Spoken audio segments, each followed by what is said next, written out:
লিল্লাহে তাকবীর, লিল্লাহে তাকবীর। হাজারী সাহেবের আগমন, হাজারী সাহেবের আগমন। প্রিয় ভাইরা, আপনারা জানেন যে আমি প্রতি বিভাগে একবার করে সফর করছি। তো সেই সুবাদে রংপুর বিভাগের প্রোগ্রামটা আমি লালমনিরহাটে দিয়েছি এবং আমি আশ্বস্ত হয়েছিলাম যে লালমনিরহাটের প্রোগ্রাম খুবই গুছালো হবে, সুষ্ঠু হবে, শান্ত হবে। সেটার নমুনা আলামত আমি দেখতে পাচ্ছি আলহামদুলিল্লাহ। সবাই খুবই সুশৃঙ্খল, লক্ষ লক্ষ তাওহীদি জনতা, পেছনে অনেকে জায়গা পায় নাই কিন্তু কোনো আওয়াজ নাই, সবাই দাঁড়িয়ে আছে। এলইডি স্ক্রিন আছে, আপনারা স্ক্রিনে দেখতে পাচ্ছেন আলহামদুলিল্লাহ। আমি সবাইকে দেখতে পাচ্ছি, মাশাআল্লাহ মাশাআল্লাহ।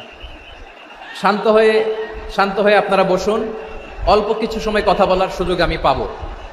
যেহেতু আমি হেলিকপ্টারে করে এসেছি, হেলিকপ্টারগুলোর আবার একটা পলিসি আছে, সানসেটের আগে, সূর্য ডোবার আগে তাদেরকে এয়ারপোর্টে আবার ল্যান্ড করতে হয়। তো এখানে 3:30টার মধ্যে আমাকে উঠে যেতে হবে। আমি যদি বারবার আপনাদেরকে থামাতে থাকি, শান্ত হতে বলি এবং এগুলোতেই যদি আমরা সময় নষ্ট করে ফেলি, তাহলে এই যে বিশাল মহাসমাবেশ, বিশাল আয়োজন, যেখানে 2-4টা আমি বার্তা দিতে চাই, এগুলো ব্যাহত হবে। লালমনিরহাটের ছেলেরা খুব ভদ্র, শান্তশিষ্ট। আসার পর থেকে আমাকে রিসিভ করা থেকে শুরু করে স্টেজে আনা থেকে শুরু করে, এবং আলহামদুলিল্লাহ তরুণ জেনজি শ্রোতাদেরকে আমি দেখতে পাচ্ছি, তারা খুবই কোঅপারেটিভ। সহযোগিতা করার, কোঅপারেট করার, অ্যাসিস্ট করার মানসিকতা আমার ভাইদের আছে আলহামদুলিল্লাহ আলহামদুলিল্লাহ।